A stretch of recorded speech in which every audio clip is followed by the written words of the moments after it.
রবীন্দ্রনাথ ঠাকুরের নষ্টনীর গল্পের একটি বিখ্যাত চরিত্র। বিনোদিনী, হৈমন্তী, আশালতা, চারুলতা।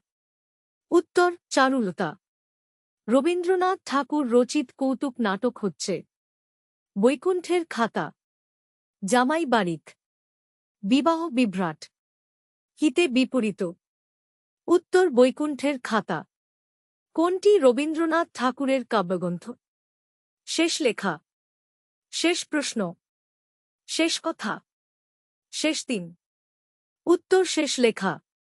নিচের কোন চরিত্র দুটি রবীন্দ্রনাথের ঘরে বাইরে উপন্যাসের? বিহারী বিনোদিনী, নিখিলেশ বিমলা, মধুসূদন কুমুদিনী, অমিত লাবণ্য। উত্তর নিখিলেশ বিমলা। একখানি ছোট ক্ষেত আমি একেলা রবীন্দ্রনাথ ঠাকুরের কোন কবিতার চরণ?